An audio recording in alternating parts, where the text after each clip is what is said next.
Bonjour. Les Américains ont accusé les Soviétiques de vouloir construire une base pour leurs sous-marins nucléaires à Cuba.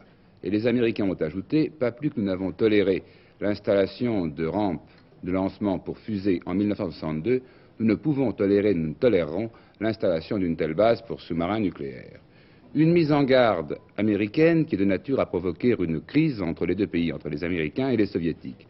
Et cela est d'autant plus surprenant que ces derniers mois, on s'était habitué à l'idée d'une sorte d'accord tacite permanent entre les deux super-grands. Mais avant d'aborder cette crise et ses raisons, il nous faut revenir au problème jordanien. Les deux problèmes sont d'ailleurs liés. En Jordanie, depuis ce matin, la situation se détériore de nouveau. En effet, les États arabes ont accusé le roi Hussein de ne pas respecter le cessez-le-feu en vigueur depuis hier. Vous savez en effet que les États arabes sont réunis au Caire en sommet pratiquement permanent et qu'hier, ils étaient parvenus à faire conclure un cessez-le-feu entre Hussein et les Palestiniens. Mais ce matin, M. Nimeri, le président du Soudan et le chef de la mission de conciliation arabe, a accusé le roi Hussein de ne pas respecter le cessez-le-feu. Et il a donné un exemple précis. À Amman, a-t-il dit, des Bédouins sont entrés en armes dans un hôpital, ils ont massacré les blessés, hommes, femmes et enfants. Les États arabes accusent donc Hussein de ne pas respecter le cessez-le-feu et, première conséquence, la Libye a rompu cette nuit ses relations diplomatiques avec le gouvernement jordanien. Hussein, pour sa part, affirme qu'il respecte le cessez-le-feu et qu'il est prêt à constituer un nouveau gouvernement, un gouvernement qui sera chargé de trouver un compromis, de faire la paix entre Jordaniens et Palestiniens. Mais une question, Hussein est-il toujours le maître chez lui ou au contraire ne doit-il pas de plus en plus écouter et même obéir à ses militaires, au premier rang desquels le général Majali, le dur des durs, le chef des militaires jordaniens. À ce propos, il faut noter que ce matin à Beyrouth, un commando de Fedaïn a enlevé un cousin du maréchal Majali. La situation militaire maintenant, eh bien, il semble qu'à Amman même, on se bat toujours, il y a toujours des coups de feu, et dans le nord du pays, si les troupes jordaniennes ont repris des positions palestiniennes, il apparaît à divers témoignages que les Palestiniens ont encore des positions dans la zone d'Irbid et de Ramta. Donc, sur le plan militaire, rien n'est encore véritablement réglé. Et il reste qu'on se bat, que les coups de feu crépitent encore, et qu'à Amman, comme dans toute la Jordanie, on meurt beaucoup et les blessés restent sans soins. Gérard Sebag, un reportage. Pour la première fois depuis le début des combats, certains blessés ont pu être transportés dans les hôpitaux d'Amman. Ces blessés ne sont pas seulement des combattants, mais aussi beaucoup de civils, des vieillards, des femmes, également des enfants.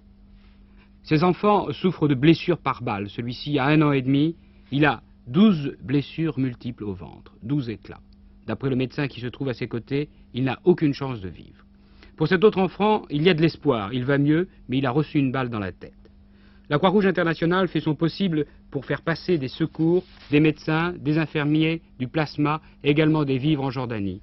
Un pont aérien devait être établi entre Beyrouth et Amman. La France aussi apporte son aide aux victimes de cette guerre civile. 3 appareils de l'armée de l'air ont quitté Paris la nuit dernière. Ils seront ce soir à Amman. Outre des médicaments et des vivres, il y a un hôpital de campagne disposant de 2 antennes chirurgicales. À Amman, comme vous le voyez sur ces images, les quartiers habités par les Palestiniens ont été en grande partie détruits. À rappeler cependant que 16 des otages européens détenus par les Palestiniens ont été libérés par l'armée jordanienne. Nous pouvons donc maintenant en revenir à cette crise qui semble se dessiner entre Américains et Soviétiques. Les Américains, je vous l'ai dit, accusent les Soviétiques de vouloir construire une base pour leurs sous-marins nucléaires ici, sur la côte sud de Cuba, à Cienfuegos, c'est-à-dire très près des États-Unis. Alors, Étienne Moujotte, si vous voulez, on est un peu surpris par cette crise. D'abord, elle est très soudaine, et puis elle intervient à un moment où on s'était un peu habitué à l'idée que, somme toute, Américains et Soviétiques étaient toujours d'accord pour se partager et régler ensemble le sort du monde. Mais effectivement, jamais depuis la fin de la guerre froide, on avait senti une telle connivence entre les Russes et les Américains. Ce qui s'est passé récemment en Syrie en est un signe, les Russes ayant fait pression sur les Syriens pour qu'ils retournent leurs troupes de Jordanie, mais il y a eu beaucoup d'autres signes ces derniers temps, et je vous les cite en vrac. Il y a par exemple l'accord pour trouver une solution globale au Proche-Orient, il y a la poursuite des négociations sur la limitation des armements nucléaires, il y a eu le traité signé entre Bonn et Moscou, et puis il y a aussi la modération, pour ne pas dire la suppression des attaques contre les Américains dans la presse soviétique. Ça fait beaucoup de signes. Alors pourquoi M. Nixon a-t-il éprouvé le besoin de lancer cette affaire de la base de Cuba, une affaire qu'il aurait pu lancer il y a 8 jours ou dans 15 jours? Bien, je crois d'abord que c'est tout simplement parce que Cuba reste le talon d'Achille des Américains. En 1962, le président Kennedy, vous vous le rappelez, n'avait pas hésité à aller jusqu'au bord du gouffre pour obtenir que M. Khrouchtchev retire ses fusées de Cuba. Eh bien, 8 ans après, le président Nixon veut montrer que rien n'est changé, malgré certains signes de bonne volonté de Castro, qui, hier, a livré un pirate qui avait détourné un avion américain aux Américains. M. Nixon estime que rien n'est changé. Il veut montrer aux Russes que l'Amérique latine reste une chasse gardée des Américains et que Castro n'est en somme qu'une exception, mais simplement une exception qu'il tolère. Cela, les Russes doivent le savoir, c'est le sens de l'avertissement de Nixon, à un moment d'ailleurs où un gouvernement de Front populaire s'apprête à prendre le pouvoir au Chili et où les forces d'extrême gauche sont extrêmement remuantes, que ce soit au Pérou, en Bolivie, en Uruguay, en Argentine. C'est en somme, je crois, tout simplement un avertissement sans frais de M. Nixon aux Russes. Et ce n'est pas le seul, car M. Nixon doit arriver demain à Rome, puis après se rendre en visite à la 6e flotte américaine, celle qui est en Méditerranée. Et là aussi, on peut parler d'avertissement aux Soviétiques. Oui, c'est sûrement l'explication la plus plausible du voyage de Nixon en Méditerranée et de sa visite à la 6e flotte américaine. En effet, les Russes, depuis 3 ans, depuis la fin de la guerre des 6 jours, ont considérablement renforcé leur position en Méditerranée, à la fois en y faisant tourner une cinquantaine de leurs navires et en ayant pris position dans des pays arabes comme l'Égypte, comme l'Irak, comme la Syrie, comme le Yémen.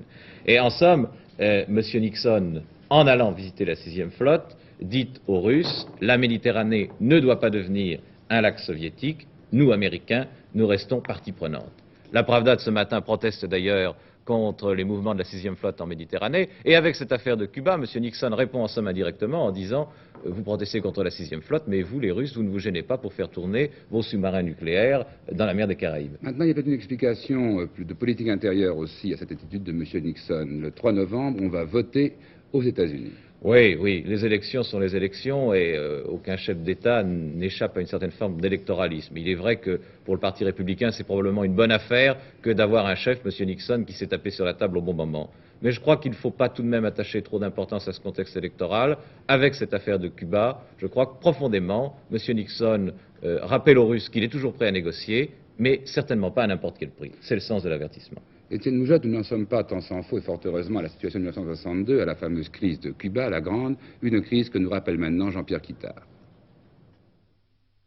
Tout commence le 18 octobre 1962 lorsque le président Kennedy apprend par ses avions espions que les soviétiques installent des bases de fusées stratégiques à Cuba et qu'un convoi de 25 navires soviétiques est signalé dans l'Atlantique. Le 22, le président Kennedy décide le blocus total de l'île et il ordonne à la marine américaine d'intercepter tous les navires soviétiques qui font route vers Cuba, car la preuve est faite, ces navires transportent des fusées.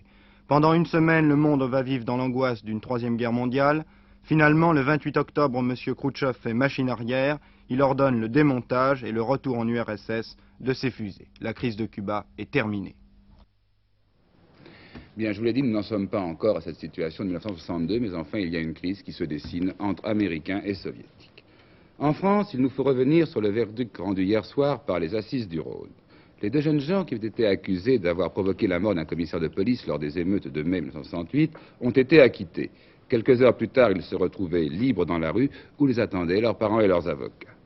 Un 3e jeune homme avait été également inculpé, mais il n'a pu supporter l'idée de la détention préventive. Il s'est suicidé voici quelques mois. Sans cela, aujourd'hui, il serait libre. Et tout d'abord, un reportage de notre station de Lyon, Jean Tavernon, qui a assisté au verdict et à la libération des inculpés. Ils étaient quelques centaines d'étudiants et beatniks qui, hier soir, tant à l'intérieur qu'à l'extérieur du palais de justice de Lyon, attendaient dans le calme le verdict des jurés dans ce procès des barricades. À 18 h, une tempête d'applaudissements accueillit la décision des jurés transmise par le président Roche. Accusés, vous êtes acquittés. Cet acquittement est l'œuvre de leurs 3 défenseurs, maîtres Laffion, Berger et Vuillard, qui ont détruit pierre par pierre le fragile édifice de l'accusation. Ainsi se termine ce dernier épisode d'un drame qui eut l'émeute de mai 68 pour décor et un commissaire de police comme victime d'une époque maintenant oubliée.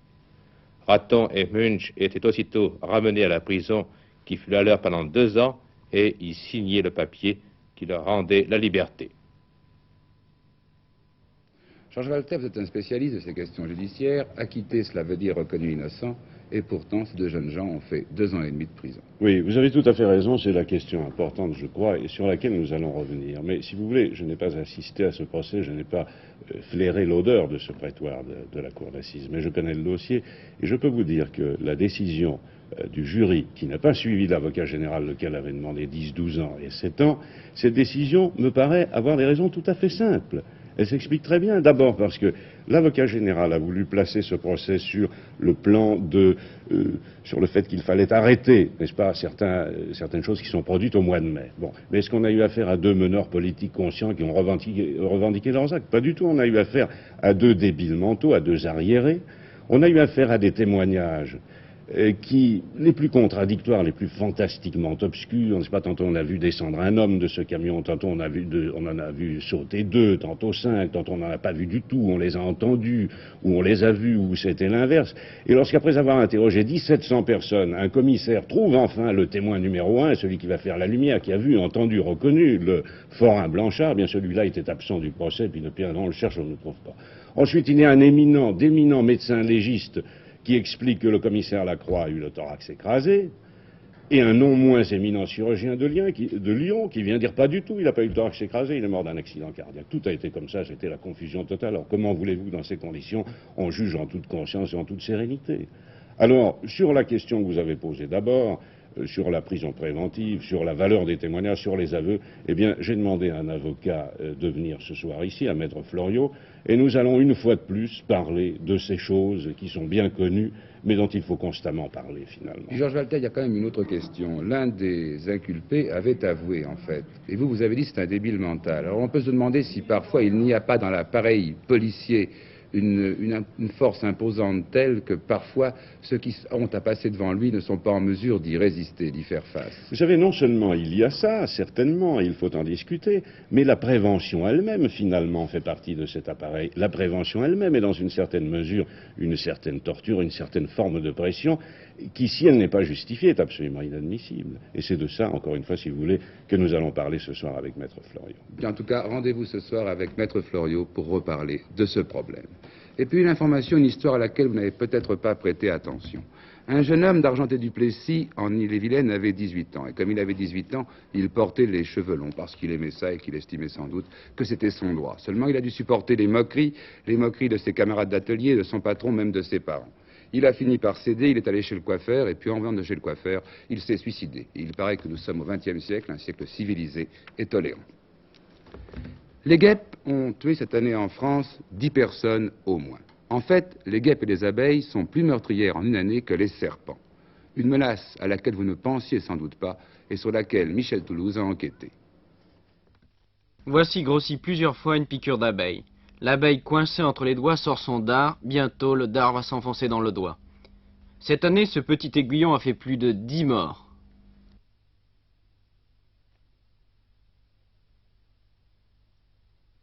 Je ne crois pas qu'elles soient devenues plus méchantes, elles sont simplement peut-être beaucoup plus nombreuses que d'habitude. C'est d'ailleurs aussi une année qui a été très favorable à la production apicole. Et ces conditions ont été également favorables au développement des guêpes. Les guêpes sont des insectes très résistants et leurs facteurs limitants naturels sont forcément des prédateurs assez gros. Parmi eux, on trouve en particulier une espèce de rapace qui est la bonderée apivore. Beaucoup de gens ne savent pas ce que c'est qu'une bonderée, je crois qu'on peut la définir comme un oiseau qui ressemble beaucoup à une buse. On peut estimer que depuis 10 ans, la population de bonderée a été réduite des 3/4 de ce qu'elle était.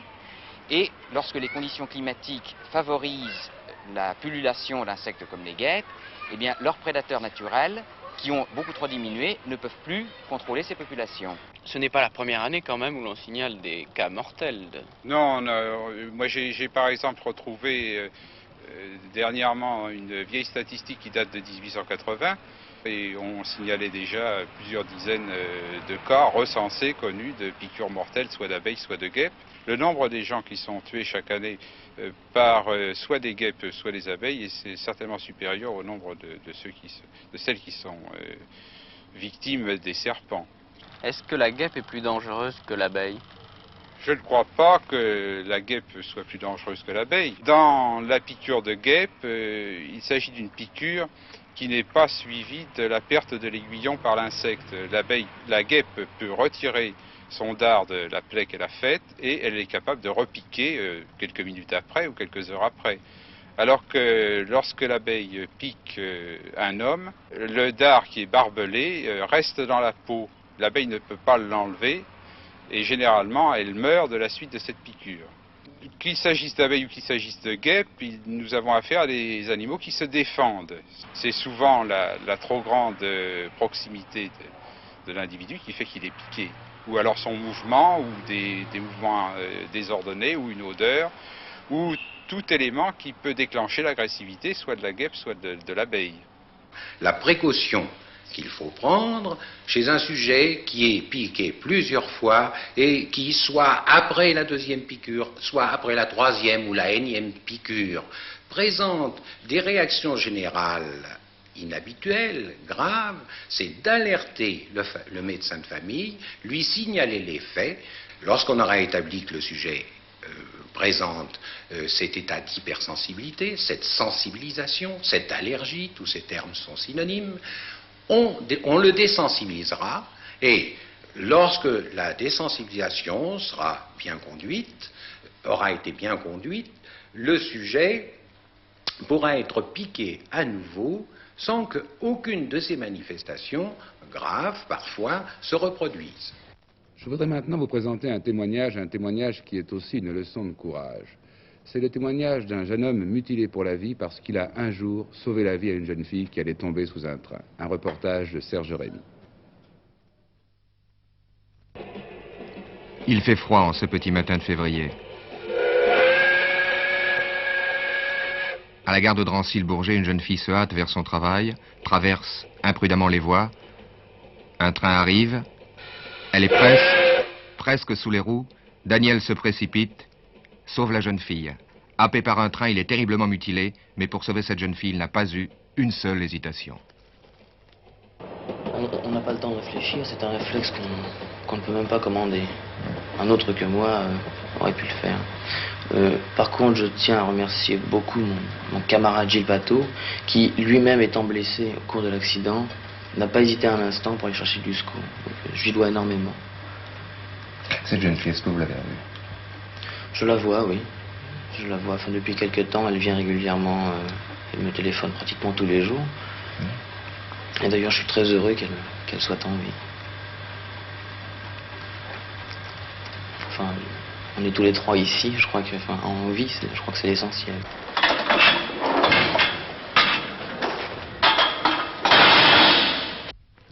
À Valenton, au centre de rééducation et d'appareillage, Daniel travaille sans relâche.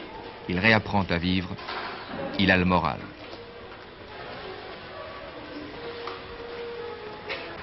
Et le week-end, qu'est-ce que vous faites? Le week-end, je pars à la maison et puis je fais partie d'un orchestre avec lequel je répète tous les week-ends. Avec le groupe là, avec lequel je suis, on a l'intention de passer au Golfe de Rouault en janvier ou février. Et avec un autre groupe, participer au festival de pop musique à Saint-Gratien.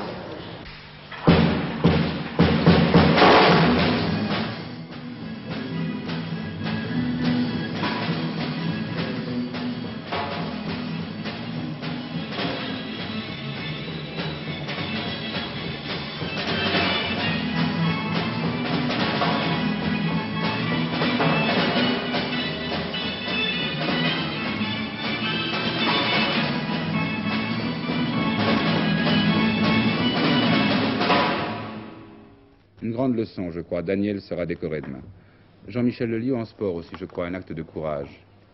Oui, de volonté. C'est le fait de Jackie Boxberger, c'est un garçon de Sochaux qui travaille d'ailleurs dans une usine automobile et qui était pratiquement, du moins il a eu l'impression, perdu pour le sport, et je crois que tous ceux qui aiment l'athlétisme pourront le regarder, pourront l'admirer aussi à Colombes cet après-midi au cours du match France-Tchécoslovaquie. Vous vous souvenez peut-être que Boxberger était 6e dans la finale du 1500 mètres à Mexico et il se croyait un moment perdu pour le sport. Il a repris courage, il s'est entraîné et c'est maintenant le représentant de notre équipe de France dans le 1500 mètres du match qui se déroule aujourd'hui et demain. Et je vous propose d'écouter Jackie Boxberger interviewé par Jean-Jacques Fillot de la station de Besançon. Jackie Boxberger, alors qu'il était encore junior, a été finaliste du 1500 mètres des Jeux Olympiques. Et puis après la saison d'hiver, il a disparu des pistes pendant plus d'1 an. Alors, pourquoi cette absence? Cette absence a été due à une rupture partielle du tendon d'Achille qui a été la suite d'un manque de soins au bataillon de Jeanville. Et naturellement, ces soins ont été mal dirigés. On m'a soigné pour une déchirure musculaire alors que c'était une déchirure tendineuse. Alors on a dû vous opérer? On m'a opéré au mois de décembre. Et le travail a été fait par le professeur Triad de Lyon. Travail qui a été très bien fait. Oui, comment êtes-vous au point de vue physique à l'heure actuelle? À l'heure actuelle, je ne vaux encore pas la forme de 1968, mais disons qu'avec un mois d'entraînement, je les vaudrais facilement. Oui, alors vous venez d'être sélectionné pour la rencontre France-Tchécoslovaquie. Est-ce que sur le plan moral, ça vous a fait plaisir? Oui, sur le plan moral, bien sûr. Être sélectionné dans un match international, ça remplit toute une saison d'athlétisme. Alors, j'ai quand même fait qu'un mois de vraie compétition. Au bout de ce mois, être sélectionné dans un match comme ça, c'est le dessert de la saison, quoi. On ne parle pas de performance. Je pense que les Tchèques ont d'excellents coureurs de demi-fond. Ce sera difficile, certainement. Ce sera très difficile, car en ce moment, les coureurs de demi-fond sont très en forme. En Tchécoslovaquie, ce sera très très dur. Oui, ce sera dur. En tout cas, vous pourrez voir à partir de 15h55 cet après-midi sur vos écrans, première chaîne, réalisation de Pierre Sabat, commentaire de Raymond Marcillac. Cette première journée de France-Tchécoslovaquie avec le 110 mètres haies, Drut notamment, le 100 mètres avec la rentrée de Bambuc, car c'est aussi un revenant, Bambuc, du sport, et le 1500 mètres avec Boxberger que vous venez d'entendre. En football, il y a deux matchs de la 8e journée, deux matchs à rattraper, Metz-Nîmes et Sochaux-Ajaccio aujourd'hui. Metz qui compte sur un Danois, Sondergaard, qui n'a pas encore eu sa lettre de crédit de la fédération hollandaise pour jouer. On ne sait pas encore s'il pourra s'aligner face à Nîmes. Nîmes qui lui compte dans ses rangs deux Roumains. Vous voyez qu'on fait beaucoup appel en ce moment aux internationaux, du moins aux étrangers dans le football français. En sport automobile, une dépêche qui vient de me parvenir. Vous voyez, 13h10, il y a quelques minutes, on communique les temps réalisés au Mont d'Or dans le Tour de France automobile. Jean-Pierre Beltoise, personne ne sera surpris, devant, devinez qui? Pescarolo, évidemment, et le troisième c'est Gérard Larousse, sans problème et sans suspense. Un tiers c'est facile.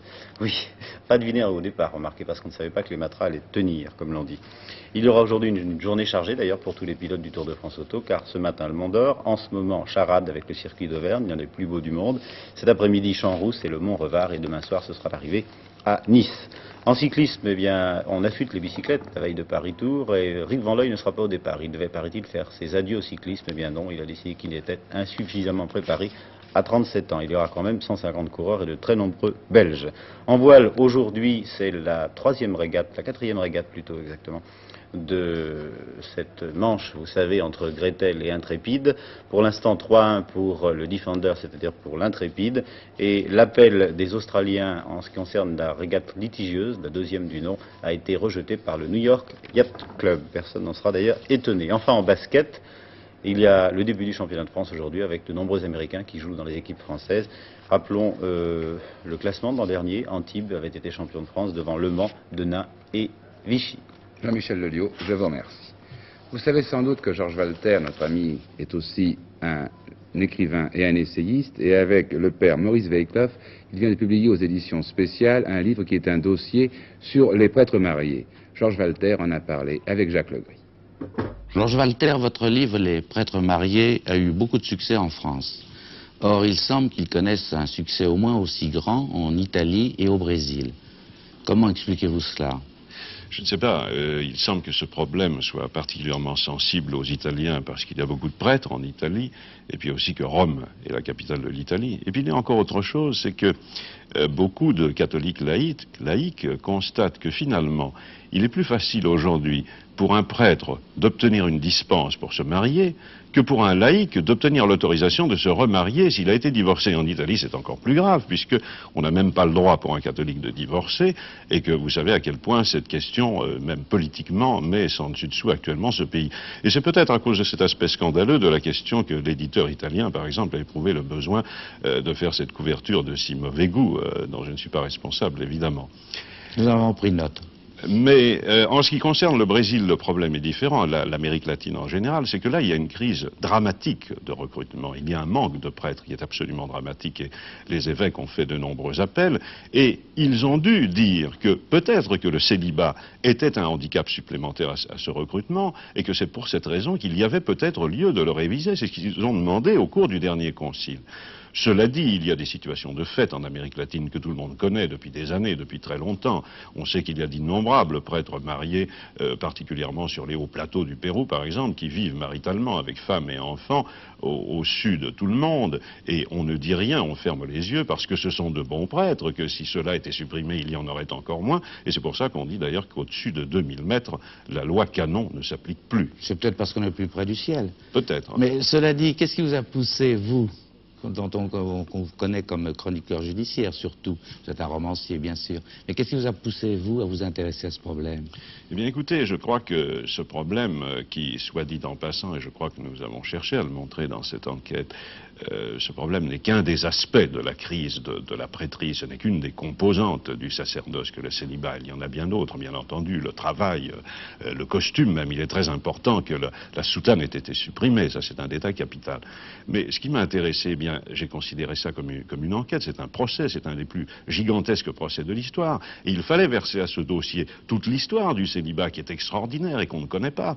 Personne ne sait qu'en l'an 300, il y a eu un premier concile espagnol qui s'est réuni et au cours duquel on a décrété non pas l'interdiction de se marier aux prêtres, car les prêtres se mariaient normalement, il n'y avait que les moines qui étaient célibataires, mais on a interdit aux prêtres d'avoir des rapports avec leurs femmes, ce qui était encore plus dur et plus atroce. Et puis, c'est sous le pape Grégoire VII, beaucoup plus tard, que le célibat a été imposé, qu'il y a eu même des pogroms de prêtres mariés qu'on a tués, qu'on a pourchassés, eux et leurs femmes, et qu'il a fallu près de 12 siècles pour que la loi du célibat ecclésiastique s'impose, car elle n'existait pas à l'origine de l'Église.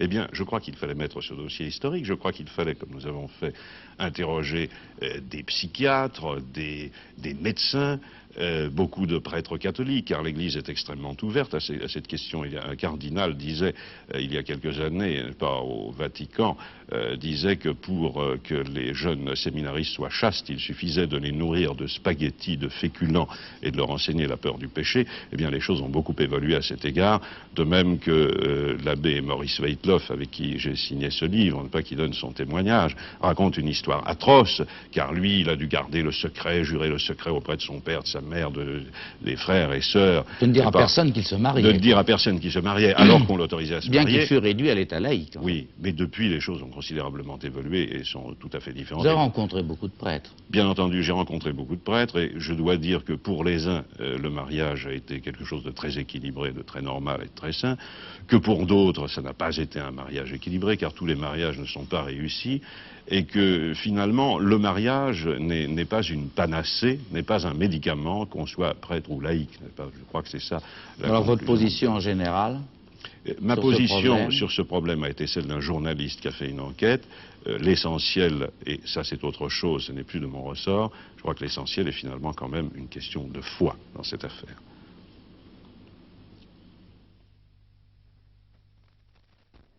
L'Orchestre de Paris a un nouveau patron, c'est un Hongrois, le maître Jörg Solti.